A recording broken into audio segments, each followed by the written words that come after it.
Hey guys, it's Nicole, and today I have a scrapbook process video for you. I am using a Simple Stories family collection. I think it's called So Happy Together. I bought the sort of collection kit where it's the papers, the 12 by 12 stickers. It came with the 6 by 12 chipboard, and it came with a die cut pack, and then I got a separate die cut pack to go with it. When I was going through the papers, I was a little disappointed that Simple Stories seems to have changed up the way that they do the pattern papers. I preferred it when they would put the cut aparts to where the back side was more cut aparts, so you weren't sort of making this decision between cutting up a pattern paper that you love to get a cut apart card or vice versa. So I kind of preferred it when they would keep the cut aparts back to back. So when I was picking my photos, I was like, ooh, I have to make a choice, and making a choice is sometimes not easy. So typically what I do is I will go through and look through all the papers, and I tend to pick the ones that I like the most, keeping in mind that I also don't want to end up at the end of this with basically all the patterns that I don't like. So I am following a sketch from the Whole Picture Volume 2 from Scrapbook Generation. If you do have this book, I'm following sketch number 5, and I am sticking pretty close to their example. So if you, like I said, if you have that sketch and you kind of want to follow along, or you just want to reference it, because it is paid content, I can't really share it in the video. But it's basically a sketch that includes 5 portrait 4x6 photos. I did not end up doing what I would normally do, or sometimes I'll break up a 4x6 photo into 2 3x4s. I am basically trying to use this collection up completely and use it for our 2019 family photos. And when I sit down to do our family photos, I will separate them into groups and kind of like topics. So this layout and the next layout that I'm going to be doing a video on are basically our family, like the group photos. So basically any photos that was all 4 of us. And so what I ended up doing was I printed all the ones that I wanted to use, kind of laid them out on my desk, and basically I don't really look at the actual image. I'm just looking at how many portrait and how many landscape prints do I have, and where do I go from there. I did initially try to find some sketches that had a good mix of portrait and landscape, but I just wasn't finding anything that was really calling to me.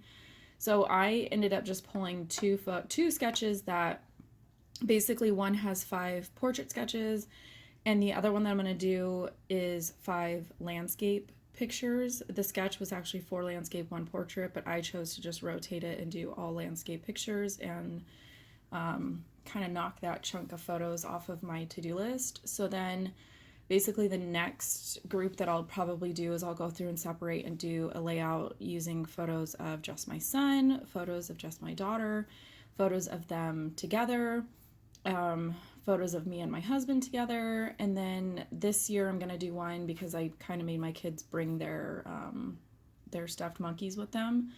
Because over the years, we've been going to the same photographer since my son was 3 months old. And so over the years, the kids have brought their monkeys with them. And so it's just kind of a fun thing to see how the monkeys don't get any bigger, but the kids get bigger. And so it's just kind of fun to look back and see how at one point, you know, my daughter was lugging around this monkey that was almost the same size as her, and now she is so much bigger than her monkey. So I kind of have everything laid out, and I did, somewhere I wrote it down. I wrote down, you know, how many layouts I thought I was going to end up doing, and I think I'm going to end up having 8. Plus I already did a album cover page, which you guys would have already watched prior to this video. So I am kind of challenging myself to try and see if I can kill this collection kit. Normally I will make a layout and then just kind of put everything back in my Simple Story stash and then pull it out when I feel like using it. But I really wanted to kind of focus myself on using something up. Even if I just use it up to the point that I'm either tired of using it, or I feel like I got enough out of it and I'm okay with putting it back into my stash, or I'm okay with getting rid of it or whatnot. Most of the time, the Simple Stories family lines I absolutely love and can do no wrong. This one, when I kind of opened it and started looking at things a little closer, I was finding some elements that I think I'm going to struggle to try to use, which is mostly the houses. And for some reason, there's a lot of things like chairs, like fancy chairs. So, and in my mind, that just doesn't fit with like the photos of my kids, the photos of me and my husband. I mean, I guess I could have used the houses and the chairs on these more group photos, but it just wasn't going to work out with kind of the sketches and the stuff that I had picked. So some of the, like I said, some of the stuff I may end up just breaking apart and going ahead and putting it where I tend to store like my leftovers and stuff, but we'll see. I say that I would like to use this collection kit up and kind of take you guys along and see if I can do it, but we all know that I tend to set like goals and then basically fail because I'm a procrastinator. So I guess we'll see, 6-7 layouts from now where I'm at. I intentionally did not sort of put up a video sharing the collection and saying, I'm gonna kill this collection. It's more of just kind of like in the back of my mind, I want to use this collection for these specific 8 layouts, and I want to see where I'm at the end if I used up a ton of the collection. So my process, and anybody that has watched me for a while, you guys know this. I've had a bunch of new subscribers, so I feel like I kind of have to touch bases on some things here and there.